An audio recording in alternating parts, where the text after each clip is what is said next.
Following President Trump's successful trip to the Persian Gulf region, the president announced that he would be removing all U.S. sanctions on Syria.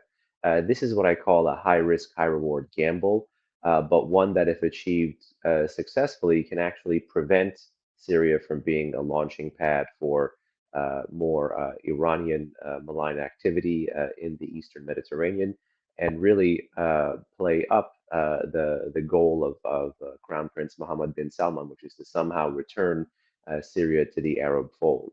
But if it fails and there are attempts to withdraw troops and draw down sanctions, uh, the Washington would have ended up empowering a jihadist government in Damascus that does not have full control over its own territory. So the gamble is a high risk, high reward move, but one that is looking towards the long term of flipping Syria and trying to change the strategic situation, both in the northern tier of the Middle East as well as on Israel's doorstep. Well, the way Tehran traditionally responds to these sorts of things is with patience.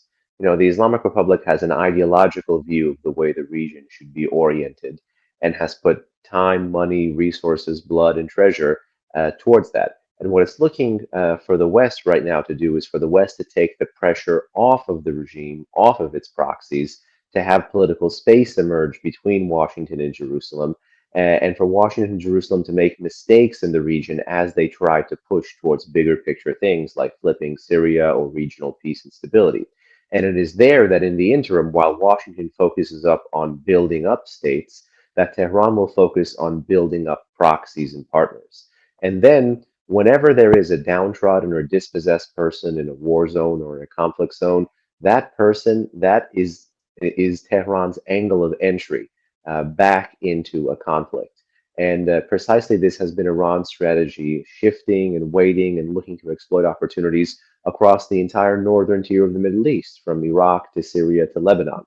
And so, whether you're looking at potentially the Kurds or much more likely the Alawites, there are certain groups that Tehran may look to pry upon, particularly if they feel like they don't have Western cover or a voice in a new Syria. Disarray and exploiting disarray is a specialty of the Islamic Republic. So if Washington is going to be working more politically and economically in that part of the world, or looking to at least relieve some of those tensions, it's going to have to make sure whatever kind of government emerges in Damascus is going to be accountable and representative of all of its people and taking all of those views, values, and interests into account. But again, that doesn't necessarily sound like things like the administration is keen to do much more longer term in the Middle East, because it does sound a heck of a lot more like nation building, and was the reason why many Republicans opposed the way Washington was half in and half out with Syria over the past decade. But again, make no mistake, Iran is an equal opportunity offender when it comes to supporting transnational terrorists. And just because there are many Al Qaeda offshoots and affiliates that still do not work with the new government in Damascus, that does not create a prohibition or a high bar for the Islamic Republic. Iran could try to mask the way it funds some of these groups, or tries to win over the support of some of these groups. We know Iran has had something of a permissive relationship with Al Qaeda briefly in the past, something of playing footsie with the Taliban while the Americans were in Afghanistan in the past.